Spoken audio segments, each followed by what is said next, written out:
Good evening, everyone. Welcome to the iRacing Esports Network and to Apex Racing TV for the ARL Touring Car Championship. We're here at the Phillip Island Circuit in Australia. Andrew Woodhouse here alongside Adam Bath. And Adam, well, it's going to be fun for Sam Kumar on the cameras tonight because this is a fast circuit. It is a flowing circuit. The times are going to be very close. The drivers are going to be very close. And we're going to see some great action, I'm sure, over the 3 rounds. Yeah, looking forward to this one. Phillip Island, usually the curtain raiser to the season, but it's been pushed a little bit further back. And yeah, it's guaranteed to provide 3 excellent races, I reckon. Plenty of overtaking opportunities. There's the long slipstream down the front straight as well. And a very tricky first corner where if you're going wheel to wheel with someone, you need to be careful because otherwise you could go and end up running off into that grass. And once you go on there, it's very difficult to get back off it again. So yeah, should be a good one. Yeah, one of the shorter laps of the season in these Audi RS3 TCRs, and 1 minute 38 we're looking at for this. Only 4.4 kilometers, as you can see there, as we go live to practice. And the first man that we see on the screen is Wojciech Simonovic, the multiple-time champion. And there's Jamie Rushworth, who was a champion as well in the past. He's 14th in qualification at the moment. It's Kieran Harrison on provisional pole. Preben Valler, Adam, the AM driver, they're in second position. Yeah, very interesting times at the moment as the practice session, yeah, indeed, is coming to a close. And I wonder if this will carry across towards qualifying because, yeah, TC Motorsport looking very good. So too Fiercely Forward as well. So plenty to watch out for in the very short qualifying session we've got coming up. Just 15 minutes. Yeah, and these sessions, they really do put the pressure on the drivers to get good lap times in. And we see the stampede for the exit of the pit lane, Adam, as we saw in Monza, of course, in the single seaters, the F1 meeting. And yeah, look at them all funneling out. I don't know about you, I always tended to try and get out a bit later and try and get a bit more space because, yes, even though there's a benefit of the slipstream here, I think sometimes it kind of nullifies the benefit by being a bit distracted, maybe some dirty air, maybe several things happening. Yeah, definitely. I think most of the time, whenever I've raced in this car, it is very easy to start getting stuck in the way of the car in front of you. So when they brake, you then brake, and then that can be a bit of a dangerous situation because if they end up braking just a little bit later and go off, you'll most likely follow them as well. So the trick is to stay focused, especially in this qualifying session, and make sure you get a decent banker lap in because, of course, on iRacing, if you do pick up an off track, that will mean your lap time's immediately invalidated. So in a series such as this, it is vital that you just get a lap on the board because, as we have come to know over the past in this series, it is so close in terms of difference between different cars. You just want to make sure you're not starting at the back. Yeah, and we're looking at John Roberts here as we were on board with him. Great on-board shots, of course. Yeah, it's tough to get that lap in, make sure it's clean. And also, we talked about the F1 meeting actually. This does give a lot of parallels with Mugello, I feel, because it's a lot of grass to run off into. It's gravel, and it's a fairly long main straight to try and make the moves done. Trying to get the moves done, sorry. We saw plenty of drivers doing that, none in particular, but Alex Albon was mighty around the outside at Mugello at the weekend. And yeah, you're right. I think I wouldn't have a clue why you've singled him out, to be honest. But yeah, he did some good moves there. The first Thai driver to stand on an F1 podium. I couldn't be more happy for him. But wasn't the first Thai driver in F1 royalty or something? Was it? Yeah, Prince. Prince something or other. I'm going to get told off now for not knowing that. But yeah, his best finish was a 4th, and Alex managed to trot up with the P3. And Siberia, the left-hand at the back end of the circuit, which we're just coming up to after this hairpin. It does have shades of turn 1 at Mugello. You can run around the outside there, and then you'd be in a pretty decent position for the H just coming after that. Because that is a right-hander as well. Yeah, I think the only trouble the drivers are going to have trying to overtake around the outside there is you get all the bits, you get all the detritus, the rubber and the rubbish out on the outside line. It becomes quite slippery, and sometimes in this car, it's just going to make the understeer worse, to be honest. What they get in the front-wheel drive car is already quite substantial. Is that pushing effect on the front wheels, of course. For those who don't really realise, well, why do these cars have so much understeer? It's because the wheels are designed to do, to turn, sort of to accelerate, to brake, or to turn, and not really do them at the same time. But the front wheel drive cars have to accelerate and turn at the same time, which means it's sort of fighting itself. Sort of the tyre doesn't quite have the grip to to go around the corner effectively. And but it does mean, Adam, as we've seen in the past, that you can do reverse donuts, and that pretty much trumps everything. As Brendan Fowler goes fastest on a 139.15. Yeah, you're right. Yeah, these are lap times getting put in at the moment. These are the first banker laps in. Jake Blackhall goes right to the very top of the timing sheets. He is, of course, at his home race, and he is hoping to make that home advantage count. And at the moment, he's the only driver that's been able to set a lap time inside the 1 minute 39, so 38.9 there Well, early on in the session. our Australian viewers are going to be going crazy here. Go crazy, don't mind if I do. As I nearly said Alex Albon, as Jake Blackhall, that's your fault, goes to the top of the timing sheet, and yeah, well deserved if he gets on pole position. It's going to be difficult to keep it, but that is a heck of a lap. Very decent lap indeed. Yeah, the fastest lap in practice, if anyone wants to know, that was a 37.4. So I think as the cars continue to run around the circuit and get those tyres up to the perfect operating pressures and temperatures, we'll see those lap times start to come down a little bit, because yeah, 37, low 37, we are quite some way away from that as things stand. Yeah, we do know with the Audi RS3 that it does get faster for the first few laps. Sometimes up to 4 or 5 laps you can get in with an increased pace. As we're looking now at David Baker, he's currently in 4th position. Well, Baker, he's in a good place there because he's got a bit of a slipstream on the car in front of one of the Freem cars. He's not super close where it will detract from his lap time. Vala again to the top, and this time Balfour. So Balfour usurps him, and then Adrian Campfield goes fastest, 138.27. That's excellent from the fiercely forward driver. Very good lap time indeed, yeah, from Campfield. And yeah, we're not too far away from the 37s already, are we? Just No, as well, happened. that went, yeah, that sort of those times tumbled quickly. And well, Campfield's shown in the ARLTC series that he's a really good peddler, and he's showing here that he can do it. Jake Blackhall, I think he's off at the moment, or was, so he won't be improving, I don't think, on this lap. Harrison in the top 3. Harrison, I think, Adam, I'm not sure if I'm right here. I think Kieran Harrison might have headed every single free practice session this season.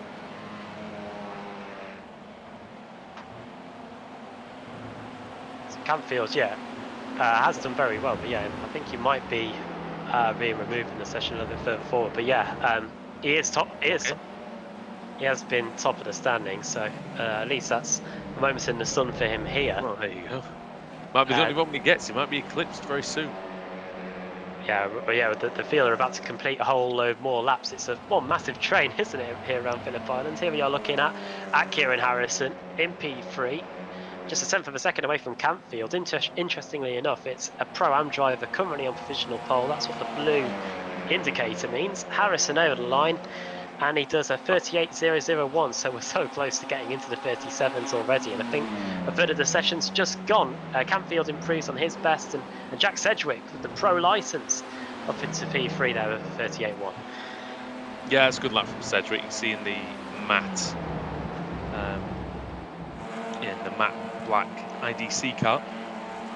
Ross Balfour is in 4th position. Reigning champion Ross McFarlane is in 8th currently with 138.4.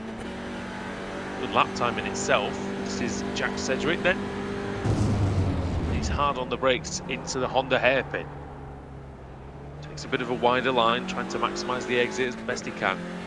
This is Siberia, as Adam was saying before. It's a tough corner, this. It's a bit like turn 2. It's a bit like a tighter version of turn 2 here, where it's so easy, Adam, to run wide onto the grass, and then really in the front wheel drive car especially, you are in trouble because the wall is closed.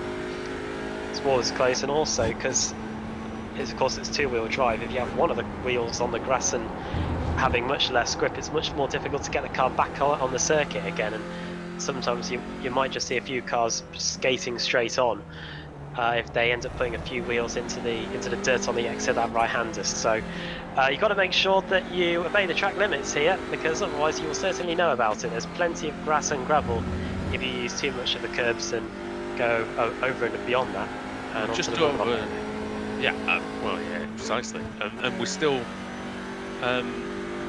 just about halfway through the qualifying session. I don't know if we can just give Sam a nudge to see if we can get the timer back up on the screen on the top. As Jack Sedgwick goes under 1:38 for the first time, then, and he goes on to provisional. Well, thank you very much, Sam. 8 minutes 48 seconds of the 15 gone as it is now. Field spread between the top 5, less than a tenth of a second. That's just how close we have come to know it in the ARLTC. Some big names as well towards the rear end of the top 10. Josh Thompson there in 8th, Alex Simpson, former runner-up in the series, in 9th, and Wojciech Swijovic down in 13th place. But in reality, he's just what, half a second away from being on the front row of the grid, and a few cars backing off down the exit of the Honda hairpin, just making sure they don't impede anyone's lap time. Yeah, I mean, you've got pole position 137.98. You can see at the bottom of the screen there. Ben Gregory 138.93 is in 20th, so less than a second between the top 20. And then actually, there's only another 3/10 down to 27th place. Super close. Just 1.3 seconds then between first and 27th. And you know, I remember, Adam, when we didn't get 27 car grids in this league, and now, well, this is only 2/3 of the competitors. Back in the day, if we fancied getting in the car for a race meeting, we thought we might be able to spring a surprise or two in the reverse grid races, but I don't even think that's a possibility for us anymore. Not for me, anyway. You might be able to do it, but I think my talent just escaped when 2020 started. I think I've tried to find it, but I think it just disappeared. Well, speaking of the reverse grid, it is just looking at the numbers for you for the races. We've got oh goodness me, I think it's 40 something inverted for race 2, 40, and then I think it's 43, and then 38. Yeah, and then 38 inverted reversed for the final race. Correct. Spot on. Yeah. For some reason, my sim's cutting off the second bit of the first reverse grid. So that's why. Big reverse grids, though, mate. Big reverse grids, and we know what that means, don't we? For the second race of the day, is that you're going to get that carnage. You're going to get that. And we didn't mention, that was one thing I didn't want to mention. Every single time we come here, and it is usually the first meeting, so it's usually a bit of an unknown. We always get something in 1 and 2, don't we? We always get some incidents in. Because turn 1's very fast. Turn 2 is very easy to get wrong. All turns into it all gives us a fantastic combination of sort of craziness. I think one year we came here and I think Ash Sutter managed to gain 30 plus places to win race 2 or something like that. It was a remarkable times. He drive. got an amazing start, didn't he? And he, I think didn't he get like 17 places on the first lap or something, and then I mean, he'll do well to do that here though. He's currently down 26th place actually, Adam, and 1 second down. 1.1 seconds down. It's coming over the line now, though. Let's see.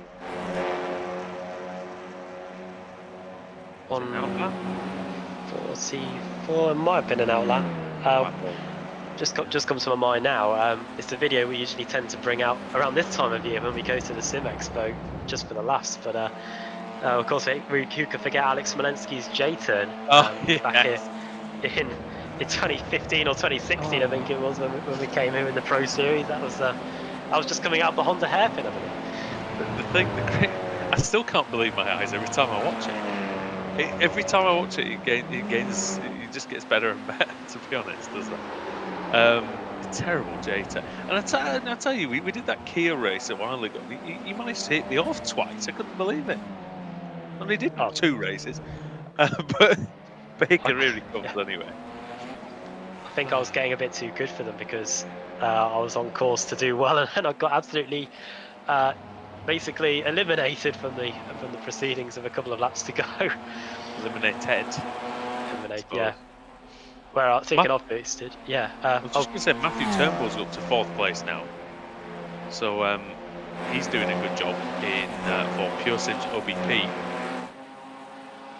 and he's been leading the charge for them actually all season, hasn't he? Really, he's been ahead of his more experienced teammates Jake Blackhall and Michael Evdoka quite regularly. Done very well as Turnbull. We've seen quite a few interesting names appearing towards the front end of the grid over the last few race meetings. Barber Motorsports Park a couple of weeks back was a good example of that.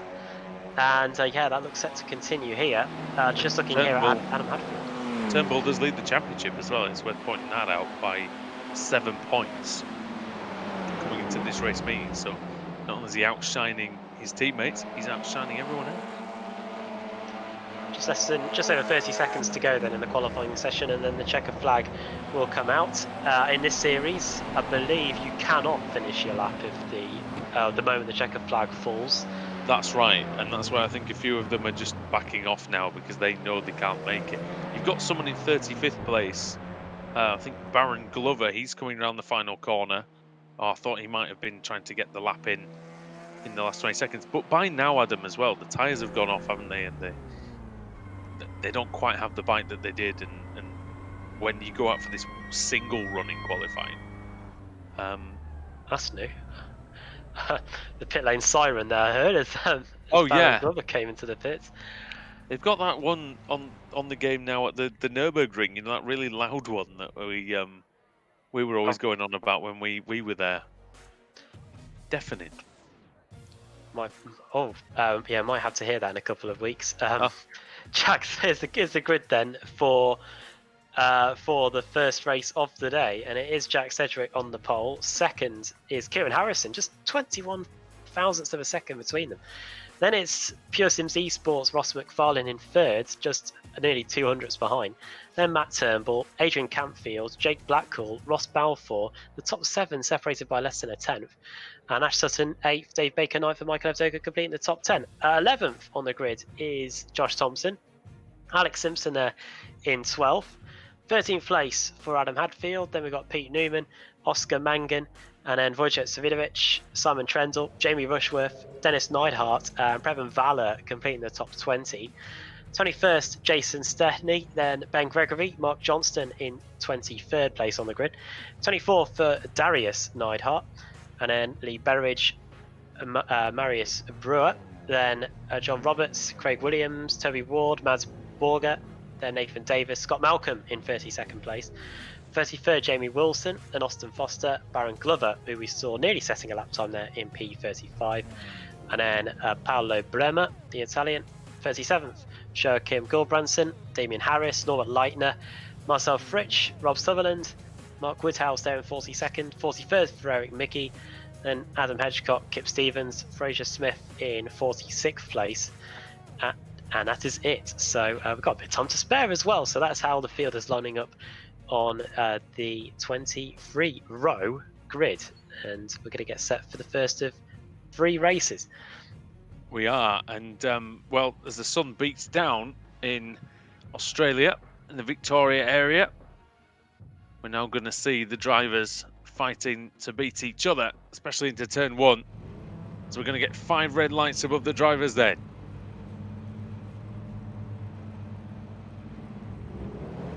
Lights are off, the race is on. It's a good start by Harrison. Sedgwick bogged down slightly. He's going to have it. Oh, he chops across him. The old Schumacher chop on the way down to turn 1. That is spicy. Can Harrison get alongside into 2? If he can. Oh, he's on the grass, Kieran Harrison.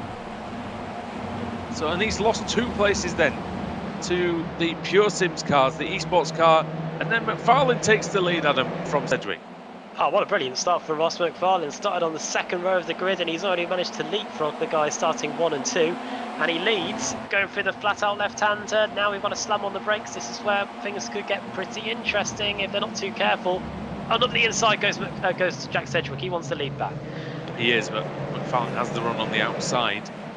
Didn't quite cover the line through Stoner Corner. Through Siberia then. Towards hay sheds and going to be up into Lukey Heights any second. Clean start then, pretty much. Just a couple of drivers off at the back, but nothing major, it doesn't look like. Over the top of the hill for the first time, then Harrison looking to try and get some of these positions back. He's blocked off by Matthew Turnbull, the championship leader, into MG. And yeah, it's pretty neat and tidy at the front, and McFarlane got a great getaway. That chop from Cedric, Adam, was something to behold, wasn't it? It was like Michael Schumacher. Not seen something like that for a while, and it very nearly works. Oh, that's Sutton. Sutton, he's on it right from the get-go, but he might have just pushed a little bit too much to the limit there on the exit of the final corner as Evdoka overtakes his Pure Sims colleague. Yeah, Evdoka through then. Different teams, those two, we must stress, very similar liveries of course. And off again, Sutton. So he's really struggling with the grip of that Pure Sims esports car. Now he's going to get passed by Dennis Neidhart in the .exe esports car. He's obviously got so much dirt on his tyres, Adam. He just can't get the grip back. Can't make any moves. Let's see if he can get on the back of Neidhart and go through. He's in trouble from Mangan though. Mangan trying to go around the outside, the former World Championship driver from Ireland. Neidhart still on the inside. And here's the battle for the lead then. It's intensifying between Cedric and McFarlane, and Jack Cedric is through. He's back into the lead of this race, but can Cedric do anything about him? Well, he's going to try and go around the outside at the top of the hill. Can he have a lunge into MG? Cedric's going to cover the inside, Adam, and really, it's the only sensible ploy down at the hairpin if you're defending, I think. Yeah, especially for this final sector where, as much as the drivers wouldn't like it to be that way. Contact there! Oh, that's Sutton's race. Sutton's race is really in the mud now because Cooper that is near off as well. Yeah. Oh, Hadfield. I think that was Neidhart that was either on the grass and then connected Sutton coming back onto the circuit, but whatever, that has been the lap from hell for the former BTCC champion. Yeah, terrible start for him. Still have time to come back. Of course, the reverse grid does invert 43 drivers, as we mentioned before, so yeah, I mean, he's still going to get a chance as long as he can finish the race in the points. Points in this series given out to everyone who finishes one lap down or fewer. Oh, and there's a barge there. I think that might have been Trendell, but there's Marius Brower, off. Newcomer to the series, might be his first meeting actually, Adam, and baptism of fire, I say. Yeah, .exe fielding another car, this time with the green stripes on the entry, and there he is down in 29th place. He had made a good start, but he has lost 3 places since the lights in the early stages. As here is Jason Sett. Oh, off! Trendell into the wall. Chimera. Let's have a look. So he's going through the hairpin. He's on the outside of one of the Craig setup shop cars. Oh, bang! Don't know if you knew who was there or not. I think he might have been in the blind spot there. A bit of neck code possibly as well. It might have been Jason Staney actually. I think it was, yeah. I think Sam was on him just before it happened. There is the Craig setup shop car. He's managed to carry on. He's in 16th place. Yeah, no damage for him. So, yeah, making his way along still. Preben Valor is in 15th place. He's the leading AM driver at the moment. This is the battle between Josh Thompson, IDC, and David Baker then. So Baker into 9th position. He started 9th as it happens. Behind him is Alex Simpson, and behind Alex Simpson is Wojciech Sirinovic. Yeah, Wojciech's had a good start to the race. He's one of many drivers that have gained 5 places in the early going.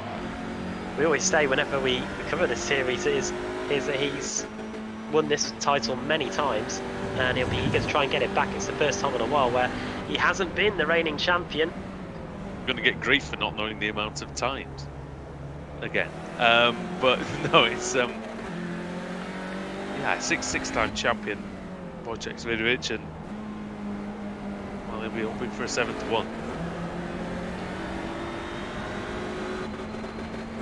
Look at the different flags in the top 10 though. Adam, we've got the English flag, we've got the Scottish flag, British flag, somewhat confusing, flag of the Isle of Man, and Australia. Could add Poland to that if Svidovic can get by his Apex Racing teammate Alex Simpson. Oh, and Northern Ireland as well, which I didn't mention. Bit of a Commonwealth affair, and then we've got more of a cosmopolitan affair in the top 20. Poland, Ireland, Germany, Norway. Uganda, and the UK and Ireland flag for some reason. Like Johnston, yeah. In, out, shake it all about. As onto the front straight we go again, and here's Dave Baker. He'll be hoping to keep a hard border between he and Damien Harris. Very good. At the moment. It's turn one we go then. I think my response wouldn't be broadcastable. Dave Baker is trying to keep Apex Racing team at bay here.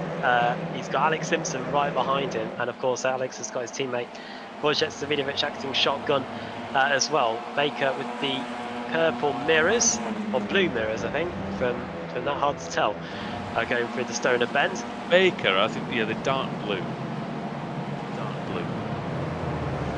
And again, look at this is the problem, Adam, in a nutshell. We've got the flipping Pure Sims car at the front. You've got Thompson in the Williams Esports livery. You've got Apex team, all with the same colours. I told them, I said first week, I was like, somebody change something, please. And yeah, crickets, absolute crickets. I don't know, yeah, whenever they create the paint, they must just literally have a colour palette of one to choose from, and I don't know who it is, but it must just get passed down to every team. Because even that'd be a really rubbish branch of B&Q, wouldn't it, if you went to the paint stand? They just went, well, you can have white, you can have black, and then you can just have this blue, and that's, I guess they've all got the same. It's like when they, there's a famous story about something being painted, something quite famous being painted a certain colour because they had like a surplus of a certain colour of paint, and I can't for the life of me remember what it is. I'll try and figure that out and get back at some point in the broadcast with that. This is side by side between Matt Johnston and Damien Harris. Harris on the outside, and this is in turn 2, Adam, and that is a tough place to hang that round the outside and stay on the track, but he's just about done it. Is he still overlapping? Just about. Tough to go around the outside here, though. Oh, Johnston getting very close there, yeah, getting on the brakes. Oh, on the inside. Sliding the rear of that fiercely forward car. He's done a good job there, he's through. And look at this, McFarlane versus Sedgwick, they're at it again. Car 1 versus car 3, 2 drivers that fought it out for the championship last year through the hay shed. Now Lukey Heights up the inside goes the black and blue car of Sedgwick, but McFarlane, he's not going to give it, is he? Up the inside into MG, no, the door is very much slammed shut. That's a move that we've seen a couple of times now tonight from Jack Sedgwick. Once he knows he's clear, chop straight across, make sure that your opponent can't get back up the inside. They put a lot of trust in each other there going through the big long left-hander, and you know, if you go side by side with someone, you really need to know that they're not going to crash into you, and you know, there may have been light contact, possibly in the middle of the corner, couldn't quite tell. But yeah, very, very neat, clean driving. This is Turnbull. He is in line 4 and a little bit of the bubbly in 3rd place. And we've had 2 weeks off. I'm allowed to say it. I'm sure you're in the comments, Alex Neller, but yeah, I'm allowed to say that. 1, 2, 3, Cedric McFarlane and Turbo. Black Hawk still in a good 4th place. He really threw down the gauntlet, didn't he, early on in qualifying. There's now side by side as Sedgwick has to take the wide line through Stoner Bend. Has he got across again? He has. He's done that. He's doing that very well. So either he's just got really good judgment, Jack Sedgwick, or maybe a very good spotter, maybe with him as well. Who knows? Don't think I'd be this confident if I just had one single monitor as well. Even with the virtual That's mirror, true. I think we'd have our work cut out there. You'd think it was the last lap this, but no, we're on lap 7 of 13, so we've only just crossed the halfway point, and they're going at it really well here. As was Jake Blackwell tapped just maybe slightly by Harrison there, and the Australian was a bit leery going through MG there. Yeah, and you can be a bit leery sometimes in the slow corners, but doesn't help the exit. And you can see onto the main straight. Blackwell under pressure now from Kieran Harrison. Harrison right in the slipstream, less than a tenth of a second behind, but he can't quite pull out in time to challenge Blackwell into turn 1, which is the fastest corner on the track. It's a terrifying corner in some cars. In the Audi, I think it's one of the scarier cars to take that corner in, Adam, because you've got to get down a couple of gears. You've got to turn it in. You've got to be brave. You've got to avoid the grass on the outside. Here's a move for the lead. He's trying again. Now, if McFarlane can hold it out around the outside, he would have the inside for Siberia, but it's just not enough for him to get alongside there. And Cedric's going to maintain his position as Harrison looks at the inside there of Jake Blackwell. No way through just yet, and as these two continue to scrap, they might start losing touch with the top 3 potentially. Through the hay shed, Harrison really knocking on the door. And he sticks out like a sore thumb because he's the only car that's not got any sight of blue on it in the top 5 as they come up to the top of the hill. Looking for the back of Jack Sedgwick then. When we get to the line, we are going to have 5 laps to go in a pretty entertaining first race of the evening. Usually, of course, because qualifying here is set on pace, the field can tend to get a little bit stretched, but no such issues here. As you can see from this rear shot, the top 12, the top dozen, all in one massive train as they come onto the front straight. Fantastic camera work here, and a great camera position just behind the rear wing of the Audi, and Oscar Mangan's in the pits. Was running P13, so not sure what happened. It doesn't look like he's picked up enough incident points to warrant a penalty, but nonetheless, that's the Irishman in. Yeah, not quite sure. Yeah, it could be a corner cutting penalty or something that maybe hasn't served in time. Who knows? It does actually tell you it's a helpful feature in the new build, actually. Oh, off Preben Vala. Oh, So no. that's the lead of the AM category gone for him, at least in this race. He's 4th in the AM category in the championship.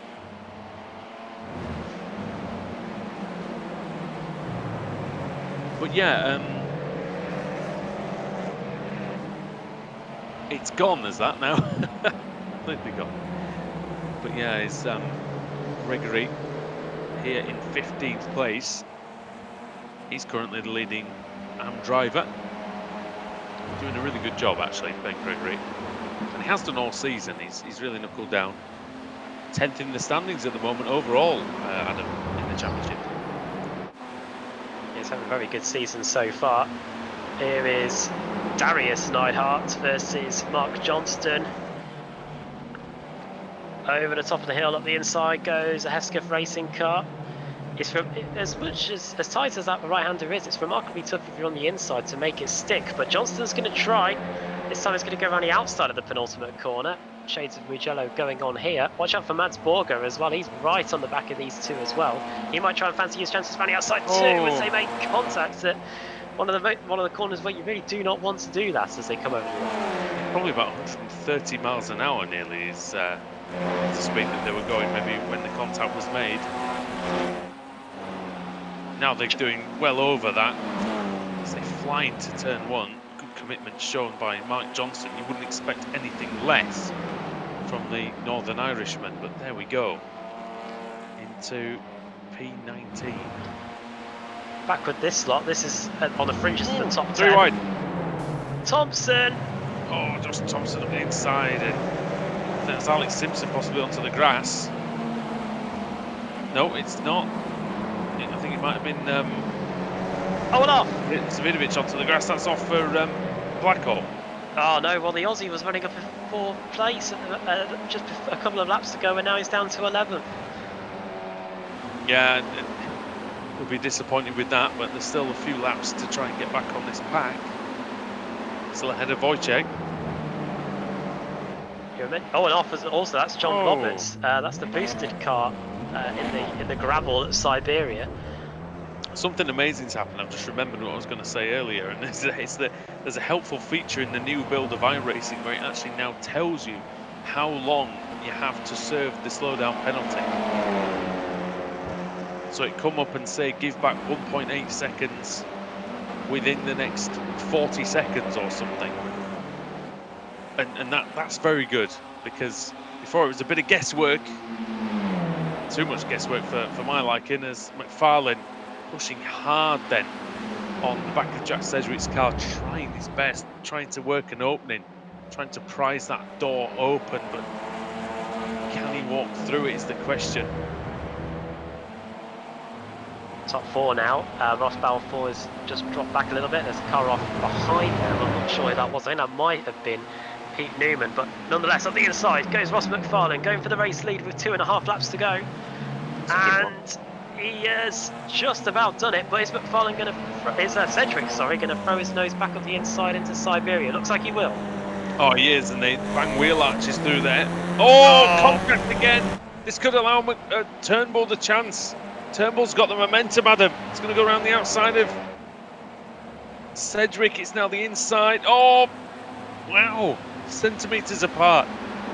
And now Matt Turnbull up the hill. Oh, Harrison, bang. Take that, he says.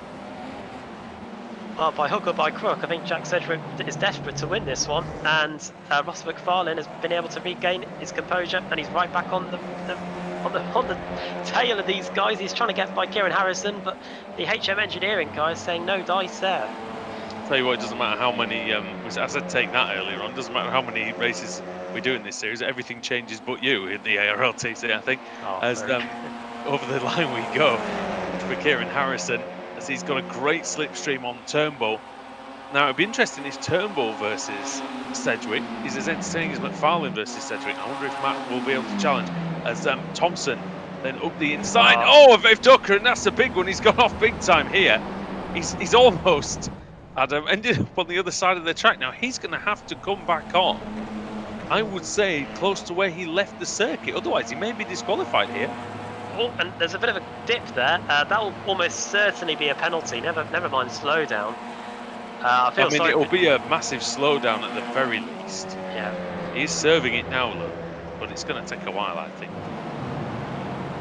It's not quite Max Wright inventing his own circuit, but it's not far away.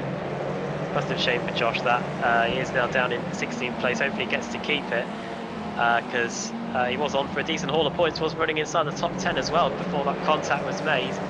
And yeah, he'll be wanting that top 10 place back for good, but unfortunately I don't think he's going to get it.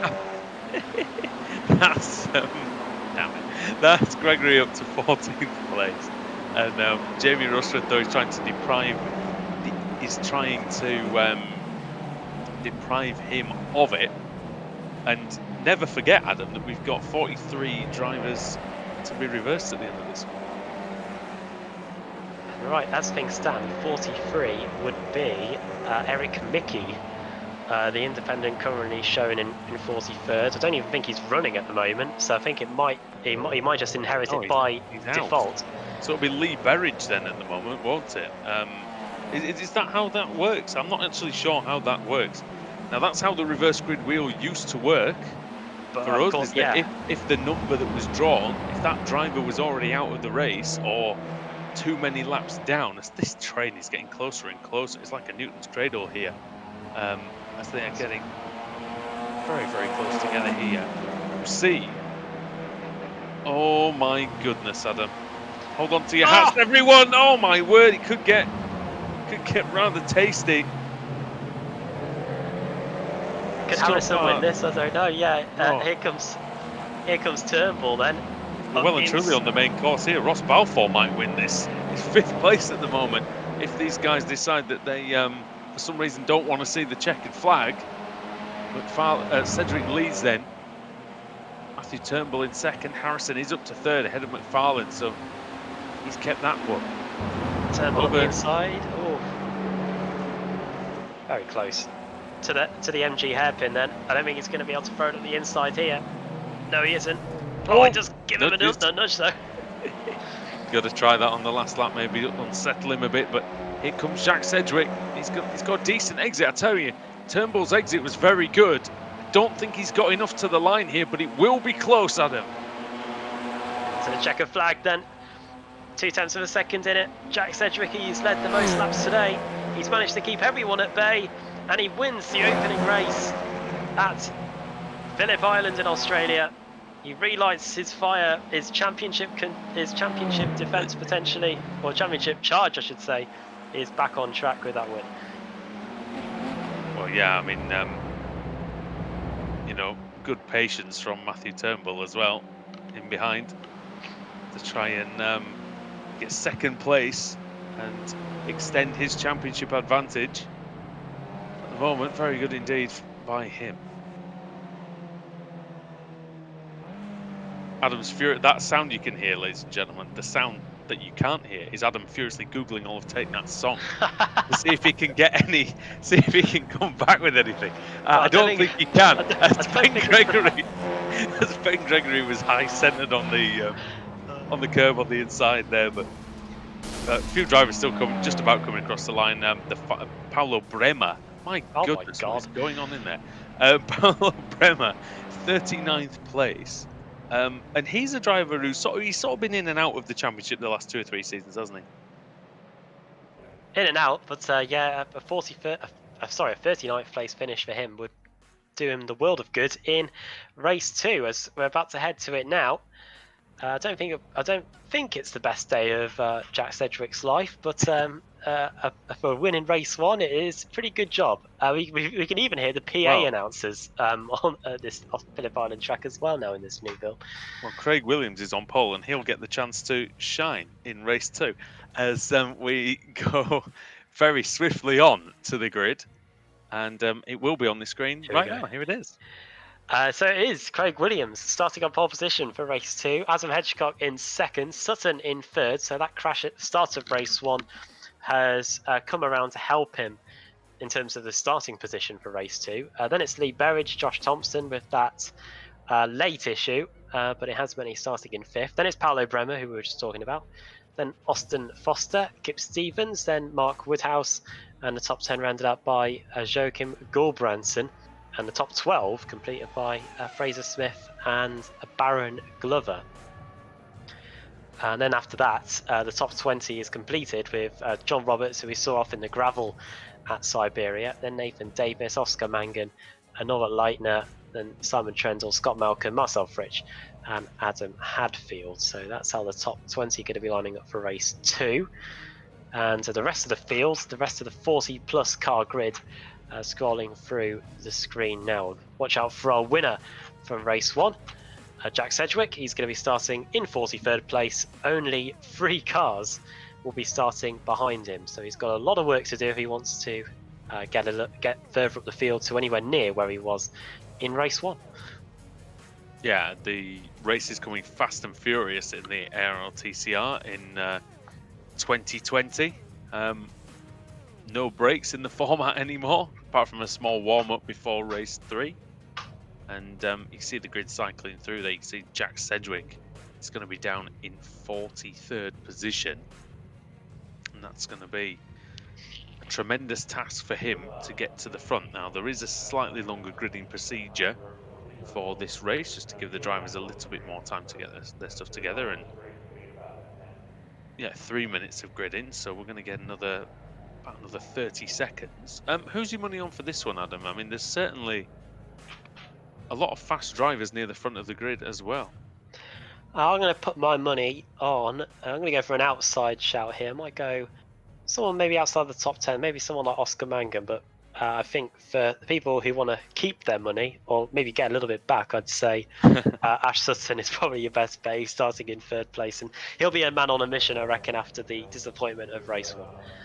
He will. He's going to have to hope that those seemingly sort of maybe a bit of balance issue sorted out for this race, because he needs the confidence in the high-speed corners. In fact, you need that. You certainly need that around here to do well. He didn't have that in race 1, but you know he's experienced enough. As here come the lights once more. Then, round 2 of the day, round 8 of the season. Sorry, round 11 of the season is underway at Phillip Island. It was a good start by Williams, also a decent one by Hedgecock. Someone's on the grass in the background already as the cone goes flying. That's the pit exit cone we saw going across the screen there. But we're still racing here. Nobody's come to grief completely, which is good. Oh, 2 cars on the grass here on the way into turn 2. And that car is Paolo Brema. It's an Italian. Always saying Mamma Mia in there somewhere. This is going off through the and into the grass. In the background was someone else as well, but here's Williams into the hairpin with a clear lead. Oh, he might have outbraked himself for the hairpin there, Williams. Berridge under pressure from Thompson. Oh, Thompson's been shoveled off onto the grass. Oh, Bremer again. There goes Bremer. Well, there's Brouwer and Bremer, and that's not confusing at all, is it? As we go through the middle sector. Adam Hadfield.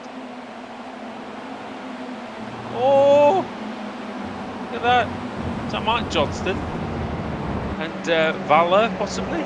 Oh, but that was. I think that was Thompson, wasn't it? Wasn't it? And Thompson and Johnston going at it in front of these two. Look. Oh, what on earth is that rejoin? Dear me. Well, that was Austin Foster depositing his Deso pit, his car back on the track. You did well to say that, to be honest. I would probably call that wrong. But Foster's got Thompson for company. He's got a slipstream on Roberts. Roberts has got the slipstream on Simon Trendell. So we'll see what happens when he crosses the line this time then. Here comes Thompson then. Not quite carnage on the opening lap, but certainly a little bit of chaos. Kip Stevens up in 6th place for Swift Cooper Esports as well. Oh! Foster off again. Foster again, yeah. It's a land off Foster's. Oh, he's hit Valler. Valler's into the Swift Cooper car. Oh, it's all kicking off. Oh, wow. Careful! Oh, the pile-up. Oh, man. God. Well, they're all going to get going again. Track is nearly blocked, Adam, but we did wax lyrical about the dangers of turn 2, didn't we, earlier on? And what an awful few corners, that's been for Austin Foster and Deso Pit Racing Team as well. I thought we'd get a few more cars caught up in that. Thankfully, not too many. And we've been able to carry on again. It is still Williams that leads at the end of the first lap. Then it's Sutton in 2nd, Hedgecock, Berridge, Mangan up 10 places. Then Stevens, Trendall, Thompson, then Johnston, and then Roberts completing the top 10. I don't know what happened to Joachim Gulbrandsen, because halfway around the first lap he was being shown as the leader. I think he might have missed the first corner and done what Thompson did in race 1. I saw a car off on the inside on the grass. I don't know if that was Gulbrandsen, I'm not sure, but yeah, it's not going well for him, has it? McFarlane though, making his way through the field. He's getting 14 spots already. Jack Sedgwick is up 20 spots, as is Michael Ndoka. 21 spots actually for Ndoka, up to 12th position. What a start. What a moment this is for Craig Settleshot. They're leading the way by quite some distance. They've got a 2-second advantage to Ash Sutton in 2nd. Last time around, Sutton was... actually. Sutton was slightly slower than Williams on that last lap. I wonder if he'll be able to keep that kind of form going, because it's looking pretty good at the moment. Yeah, we'll see. Williams, always a very fast driver, never really in the position to win that many races in this series. Just because of how it works out, it sometimes goes like that for the drivers in the ARLTC. Up inside goes Oscar Mangan on Lee Berridge. That was a real send, but it's gone very well indeed for him. The Irishman to 4th place.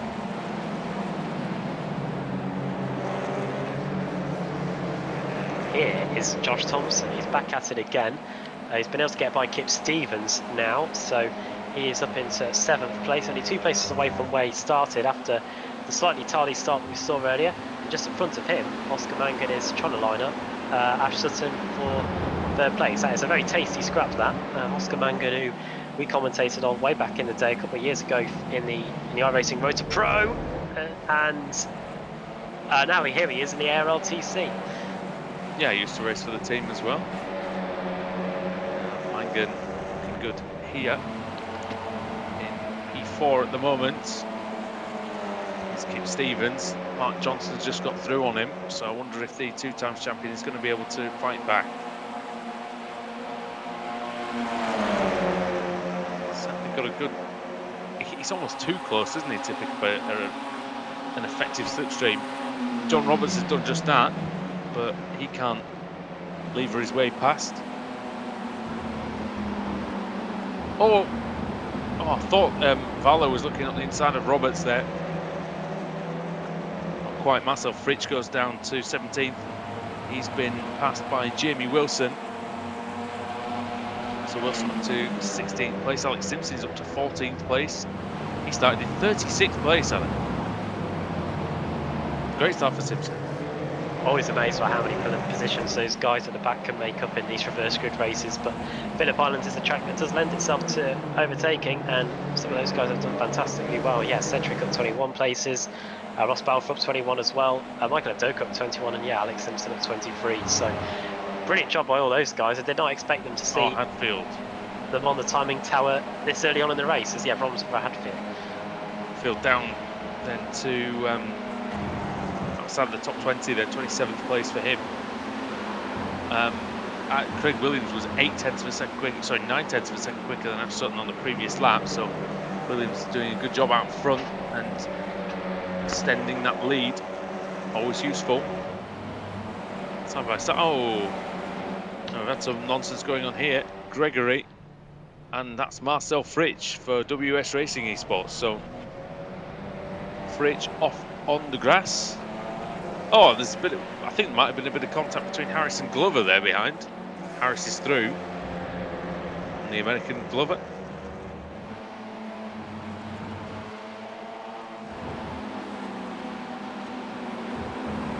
Little lock-up there is Josh Thompson. He's just got by Simon Trendell, I think, so he's up into 6th place now and is only just 1 place away from being back where he started. Next up on his list are 2 boosted SimSport cars, Lee Berridge, who was in strife earlier, and Adam Hedgecock. So those are the 2 fluorescent cars he's got to get by next. And then he could be a shout of maybe mounting a late race charge to trouble Sutton and Mangan.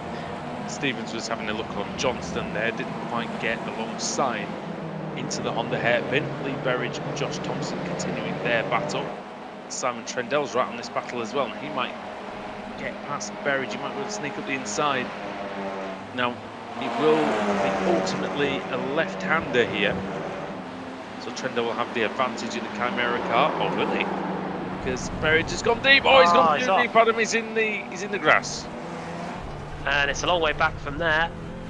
He's managed to make it just back on in 14th place. Is he going to lose a place to Wojciech Savinovic? No, he's able to stay ahead, is he? Wojciech's somewhere on our inside, I think. Are we going to see the Apex Racing team car up here? There he is. And Lee Berridge rejoins in 15th place. Nigel Mansell helmet for Berridge. Very nice indeed.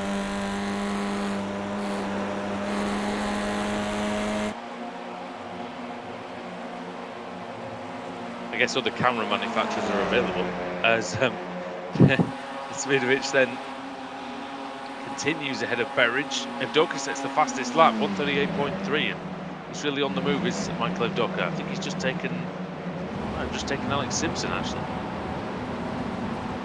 Here's a nice tasty scrap in the midfield. Jake Blackhall leading this battle pack around. Then after that, side by side between Jamie Wilson and our race 1 winner, Jack Sedgwick. Yeah, and Cedric, he's trying to get to the front again and really stamp his authority on this race meeting. Hold on, look at that sea of competitors behind. Trying trying to wrestle those positions away from each other. And is that McFarlane? I think it is, with the yellow mirrors, trying to attack David Baker. Now they are of the same team, and not just the same stable. Because it was quite a big stable. There you have the yellow mirrored Chimera car of Wilson. Baker trying to go around the outside, which will quickly become the inside on the exit of the MG hairpin, so this should work in his favour. But as we've tended to see throughout the evening, the outside line through this final sector can tend to be pretty good. Problem, that's Nathan Davis, Hesketh Racing. Yeah, and with also some off damage. is Jamie Rushworth for Freem UK, so more problems. Yeah, the Freem car off. It's going to be Toby Ward's coming up the inside here. Oh. Off. Oh, Skip Stevens off. Now how's he ended up down there? And that's Michael Evdoka. More issues. Oh no. Just when we thought that Evdoka was really mounting a late race charge here in the second half of the race, they're off, and that's Turn on. two. Oh, it's turn. Oh my word! It's before turn one. Oh, and well, Michael Evdoka missed the tyre barrier by just a matter of inches there, and someone managed to make it. And whoever it was that was involved in that incident as well managed to get away pretty much scot-free. I don't know who it was. That was the case of almost, you know, lesser of two evils, isn't it? Would you rather hit the barrier and be closer to the track, or would you rather miss the barrier and be off in another country somewhere? And I think that's what happened to Evdoka, but no damage, it seems, and he's still going, but he is down in 34th place now. Wow, he's charging up through the field, and that's been put paid to, hasn't it? Alex Simpson up inside the top 10, 26 positions gained. Well, it is a track. I think it might just be the track that creates the most overtaking that we go to all season, this place. Because, yeah, we haven't seen position gain numbers this high for quite a while. And, yeah, Alex Simpson, 26 places. Jack Sedgwick up 27 since the start of the race. Oh, and who's that putting signals in the dirt? That was Wojciech, I think. Oh, and he's off for good. And that's no pun intended, as he goes into the grass and the gravel and comes back on the circuit, and is now going to lose another place to McFarlane, and also that is Baker as well. Yeah, disaster for Savidovic there. And Harrison going to take advantage as well up the inside. There's the three wide in the background. Please, boys, please. Be careful. Oh! And of course, it's the car on the outside. It was the innocent, I say innocent party. He was making three wide on the outside. But Wilson got the worst of that, even though he was kind of the one who wasn't really involved in the battle, the physical battle that was ahead. Now Savidovic trying to fight back, this time on Pete Newman. After his off, three wide nearly at the hairpin between Sedgwick and Merridge and possibly Blackhall. It's all kicking off here, Adam, as people are trying to make places. I mean, we're only just in the second half of this race. Great fight, we're loving it. And I think these drivers are as well. This isn't going to be good. The hay shed up to Lukey Heights. God. On the outside, forging a path. On the outside is Jake Blackwell. I think he decides better of it and cuts back in to the inside while he still can. Oh! Contact to the hairpin. Yeah. Simpson has hit Roberts, but Roberts has actually kept it on the track. Look at all these guys. That's Harrison, that's McFarlane, and that's Sedgwick. Yeah, it's all kicking off big time, isn't it? And I think it's almost moving so fast for us too fast for us to call. Yeah, well, this is the iRacing Esports Network and the Apex Racing League Touring Car Championship. Andrew Woodhouse alongside Adam Bath and Sam Kumo bringing you all the action here, and this is the battle for the lead. And Craig Williams, he has to have made a mistake, Adam, because 2.8 seconds has just gone down the Swanee for him. Underdone here, I suppose. We are in Australia. Yeah, we're not too far away from Tasmania either. Here at Phillip Island. If you jump off Phillip Island and swim for a bit, you get to Tasmania. If you miss that, you're in Antarctica. Yeah, you'll notice that when the water starts getting very cold. So Williams, I'll tell you what, though, Williams will be hot under the collar now, won't he? Sutton is right there, and so is Oscar Mangan. Adam, he's right in this battle, isn't he? very close to grab there. And I didn't expect this to happen because you're right, Craig Williams was so far ahead. 2 seconds is quite a lot in this series, and now all of a sudden the gap's back down to nothing. And Oscar Mangan, my outside shout of a potential win here, I could be on to look quite smart here, but we'll wait I and don't see. know if Sam can maybe bring up Craig Williams's lap times or something to see if he's made a mistake, or whether Sutton's found some extra pace. I suppose it's taken 5 laps to do it. It looks like it's come on a little bit just in the second half of the race. I don't know whether tyre wear might be just be coming into the equation, maybe potentially, but there you go. And on that lap, he was actually a little bit quicker than Sutton. But now that the former BTCC champion is in his rearview mirror, Sutton has got him right where he needs him, because with 4 laps to go, including this one, he has got plenty of time to try and mount a challenge to take the victory here in race 2. Yeah, solid battle going on behind them as well for 5th place between Adam Hedgecock, Apex Racing TV commentator, and Simon Trendell. Trendell's going for the inside. Oh, he thought about it. He's late on the brakes, but so is Adam Hedgecock. Very competent in this Audi TCR is Hedgecock. Oh, and that's oh dear, can't get my words out. Baker, I think, going up the inside of Berridge. Blackhall in there as well. It's a battle of the bees, and it is a Breuer that is coming out on top here. Oh, that's very close. Breuer and some of that. That's Preben Valor and Newman. And who's this trying to push his way through the middle? It's Adam Hadfield, and that's a recovery drive from him. Ross Balfour has made his way into the top 10 now, 30 positions gained for Balfour, and he is just ahead of John Roberts now. But here's Newman, Adam, and that's a clean move there. Oh well, just about. I've not really seen contact on the exit like that before many times. Just to be sure, I reckon. Over the line come the leaders then. 3 laps to go, and Sutton's going for the lead. Up the inside goes Ash Sutton, former BTCC champion. Contact made with Williams and Oscar Mangan. If we know anything about Craig Williams, he doesn't give up easily, does he, though? Well, a Honda hairpin is coming up next, and if that's an overtaking opportunity, if that's not an overtaking opportunity, I don't know what is. Here we go then. We're looking back at Craig Williams from Ash Sutton. Williams is going to send, isn't he? Surely he has to. Yes! Oh, he's close. He's close. He's almost got the overlap, Adam, but he doesn't quite. League rules state if you have an overlap, if you get an overlap, sorry, the driver in front has to give you space. Try. Oh, and that was what we were talking about at the beginning of the show. If you stick 2 wheels into the grass there, then you really do lose a lot of straight line speed, and that's what's going to allow Oscar Mangan an opportunity to get 2nd place here. Up to Lukey Heights, the Irishman driving for Core Sim Racing. He will have the inside line for MG, but back comes the Craig Sedgwick car of Williams. Then off is Sedgwick, the race 1 winner. Sedgwick's been off, and also Hadfield, I think, because he's been down a few places actually. I think Svidovic might have been off as well. Here's the replay. Take us through this. There we go. So Siberia coming up here. He's getting. It's Harrison that gets hit, but he spins. But did Harrison get hit by the car behind him? Oh, and it keeps carrying on. Svidovic pinball wizard there.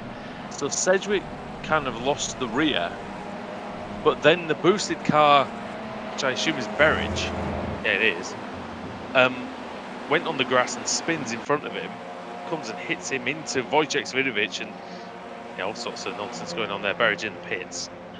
I would assume that that's a black and orange flag. So that brings us to an end of sad race for Lee Berridge. He did start in the top 5, and it now ends it in the pits in a similar fashion to, I think, how race 1 went, sadly. Mangan looks like he's got 2nd place with a couple of laps to go. Well, just 1.5 laps to go, in fact. These are important points for Mangan because he lost a lot of points to Turnbull in the first race, of course, and because Mangan had to come into the pits.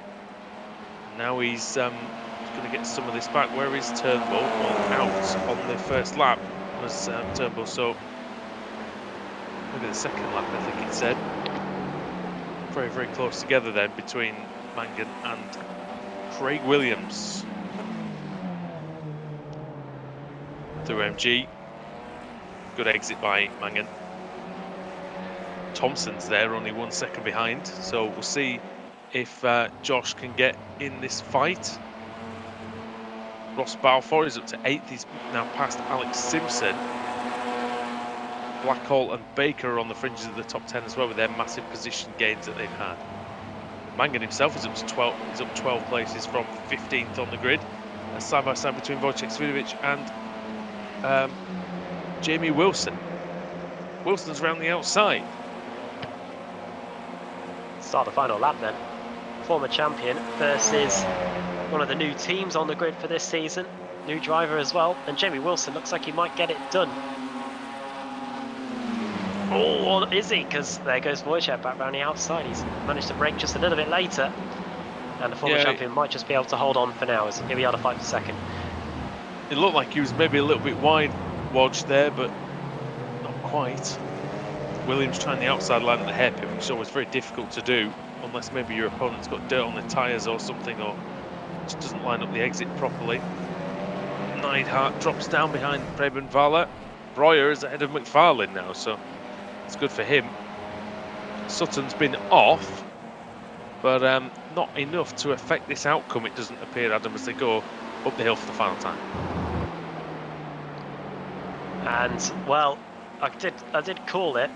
I said if you wanted to bet big, then go for Mangan. He's up to second, but the safe money had always got to be with Ash Sutton.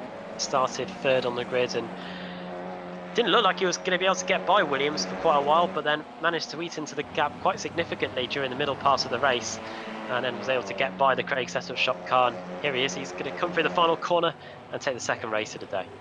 Here we go then. Across the line.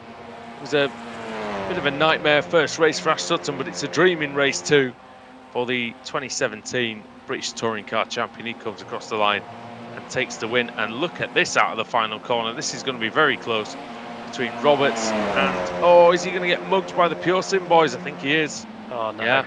Yeah. Blackhall and Baker both ahead of Roberts. Roberts pushed out of the top 10. Harrison versus Hadfield was a very close affair as well.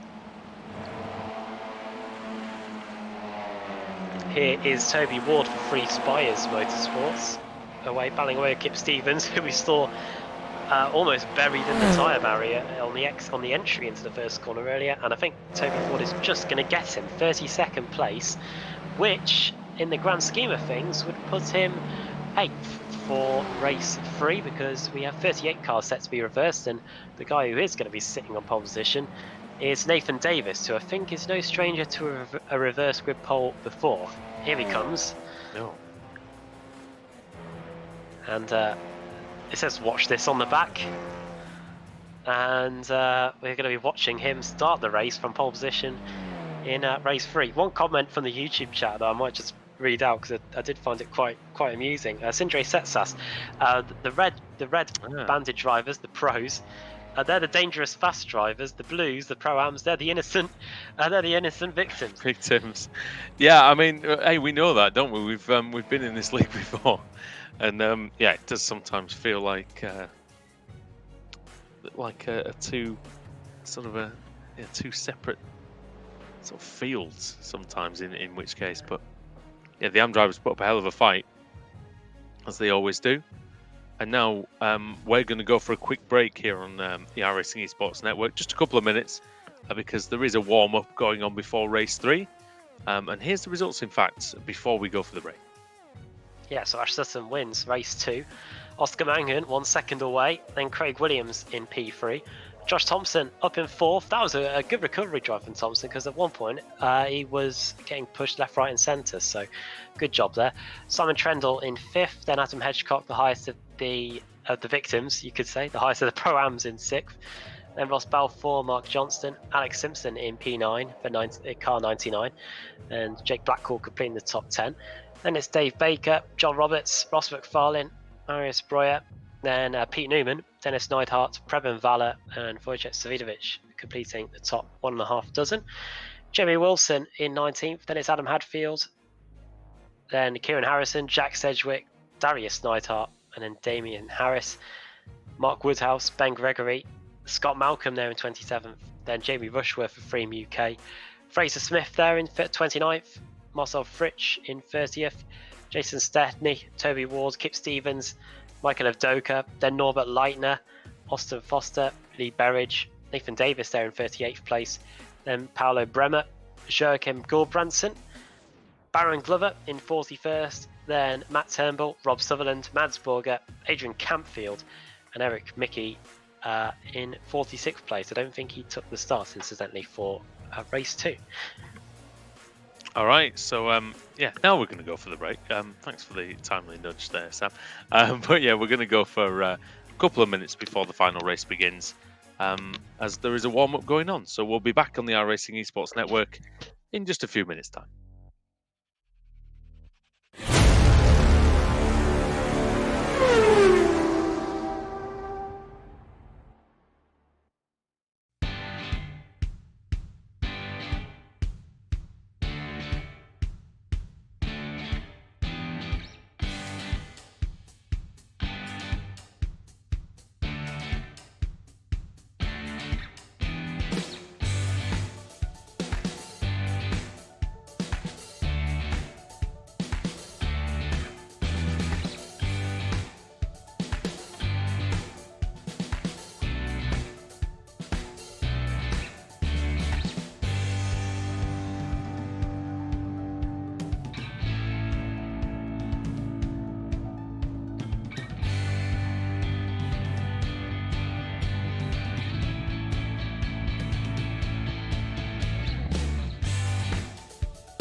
And we're back on the iRacing Esports Network. Welcome everyone back to the ARLTC Championship, the third round of the evening from the Phillip Island circuit in Victoria, Australia. Andrew Woodhouse here alongside Adam Bath. And Adam, after all those years that we've been here and we've been, taking in races at this venue, you just notice the quality getting better and better every year, don't you? As you said, it used to be the curtain raiser. Yeah, and in the past, this is where we've been getting to grips with the new teams and the new drivers, but we've had that already, and now we're a couple of rounds into the season. Everybody's pretty much finding their feet, and it means that no one's nervous when they're racing one another, and they are really showing each other some good respects out there. It's nice. It's nice to see that though, because we, like you say, we always come here and people aren't too sure about what's going to happen. It's not like year that Australia hosted, like I think the third Grand Prix of the season instead of the opener, and we saw quite an exciting race because everybody got into their stride. And Nathan Davies is someone, Adam, who, well, he's very much used to these reverse grid poles, as you said, very capable of winning from here. Yeah, 2006 when Australia were hosting the Commonwealth Games, I think, on that one. Right, but yeah. Nathan Davis, on the pole for Wales. Speaking of Commonwealth, Lee Berridge in second, then Austin Foster in third, then Norbert Leitner in fourth, Michael Evdoka, Genk, then it's Kip Stevens, Toby Ward, Jason Stepney, Marcel Fritsch for Austria in ninth, and Fraser Smith completing the top 10. Jamie Rushworth in 11th, 12th Scott Malcolm, then it's Ben Gregory, Mark Woodhouse, Damian Harris, and then Darius Neidhart, and the rest of the grid scrolling through your screen. And there's Josh Thompson, he'll be in 35th place, Oscar Mangan, Ash Sutton, in 38th, and there's the rest of them as here come the lights then for the final time tonight. Yeah, watch for them charging through. But now the charge to the first corner commences again. Davies didn't get away that well. Berridge. It's not a bad second phase by Davies. He managed to clear Berridge into the fast first corner. Let's see if they all make it through here. My money's on not. Someone's going to go wide, surely, onto the grass. You know what? I give up, Adam. That's the first time I think we've ever seen them go through turn one and absolutely nobody goes off. Oh, well, there's someone off at turn two, and that's Adam Hedge. No. Yeah, it is. I think one boosted car's been in trouble in every single race, and I think it's his turn. Yeah, it is actually, isn't it? It was Roberts in race one, it was Berridge in race two, and it is Hedgecock now. Oh, somebody's been sort of squeezed, sort of almost fired off there, and that is a 3 Spires car in the gravel, and that is Rob Sutherland. So, yeah, he looked like he just got spat out of there, didn't he? Yeah, and who's that in front of him? That's Jake Blackwell. Oh dear, no. The Australian is in evening. It's not going to end well. He's down in 43rd place. And where did he start? Started in 29th. Yeah, so I mean, it's gone badly, but he was already quite a way down the order. Oh wow, big traffic jam at MG. That's Vala, and just ahead of him is Savidovic. Somebody's been through the grass and maybe the gravel on the outside there, but it's all under control into this last corner. Do we know what this last corner's called? Don't remember. I'll have a frantic check for you. There we go. There's some good corner names here, and turn one is one that I actually do not know. But down the main straight we are. Sutton, 30th place. We're looking at him. He's trying to work on Alex Simpson now. Simpson's on the grass. He's back on. And I think that was maybe Paolo Bremer off on the grass as well in the background. Turn one's doing. The final corner. Turn 12 is just turn 12. Oh, well, that's boring, isn't it? Sort it out for the pilot. Name it after like Mark Webber or something. I don't know. Oh no, problem for Norbert Leitner. He's gone backwards into Siberia, and now he's trying to get out of it. And so too is the fiercely forward car Damian Harris. I wonder if those two have been involved as some seagulls go flying. Oh, Thompson's off as well. Thompson's in the gravel, and Thompson's out of the race, I think. Oh dear, no, Thompson. Go back to the pits. Josh Thompson, who had such a good race too after race one didn't go totally according to plan, and yeah, that's not how he wanted the evening to end. Sutton working on Breuer then. Oh, this is big. This is the problem. Oh, I did well to get that stopped, Ash Sutton. I tell you, I don't think I would have done there, Adam. I don't know how he managed to find that hole on the circuit. I thought he was just going to end up completely rear-ending someone. He didn't gain a place through that, but he certainly didn't lose any. Running on board with him. Great onboard shot here as we come onto the front straight to complete lap 2 of the race. Yeah, it's almost the driver's eye view, isn't it? Not quite. It's just to the right of his helmet, but imagine a parrot sitting on his shoulder. Yeah. Yeah, exactly. Let's see if he can get the treasure of a race win. I don't think he will from down here, to be honest, but hey, we've seen stranger things happen to Ash Sutton. Nathan Davies still leads then by half a second. Lee Burridge is coming under pressure from Michael Evdoka, and if you remember race 2, Michael Evdoka was extremely quick until he ended up in that collision with Kip Stevens. Yeah, they're not too far away from one another once again, are they? Stevens in 5th, Evdoka 3rd as Sutton up the inside. Gregory off. There is the Free Spies Motorsports car. There is Sutton, who we've been riding on board with for the last lap or so. He's just on our outside. Tell you what, Breuer is giving him a great battle, isn't he? Sorry to butt in there. Yeah, welcome to the ARLTC, and he's already battling with Ash Sutton. Sutton's going to send one, isn't he? He's going to get impatient, I think. I can see him getting more and more impatient by the second. Oh! Foster! Where's that? And that's down at MG. The Deso Pit car is, well... Hey, mate. That's about as far off as I've ever seen the car down there. But here is Sutton. He's finally got past Breuer then. Good driving by the German. Keeping behind for 2 or 3 laps. Great shots as the cars fly through that final corner. It's a cacophony of noise, and Davies, well, he's maintained the lead here. Evdoka's going to try and dance around him, I think, to the lead, but it's not going to be that easy to get past the Welshman as one of the Freem cars test the limits of the track on the outside of turn 1. There's Dennis Neidhart. He's battling away with one of the Team Mad cars. That's Scott Malcolm. Also involved there is Ash Sutton, up 18 places, trying to make it 19 through Stoner Bend. And a change for the lead as Michael Evdoka up the inside of Honda, and he's managed to get by Nathan Davis. Perfect stuff there from Evdoka. I wonder if we can get the replay actually of the. Oh well, we might have something else on our hands here because there's bumping and barging. Oh, and that's big contact, a lot of contact going on, and off goes Simon Trendle, and that was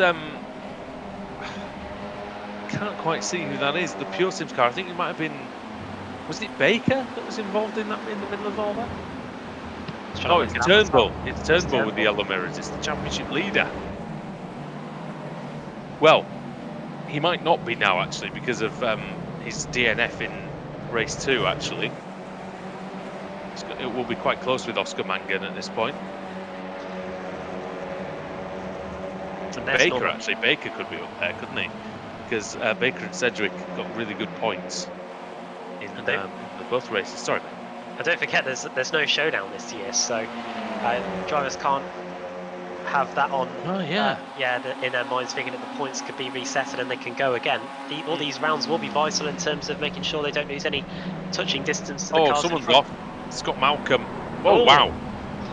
He's almost in Tasmania, mate. I think. Careful, Scott. Oh, well done. Well done. I don't know if you pulled the hand. Oh, that's Balfour. That's massively off. That's a long way off through the gravel for Balfour.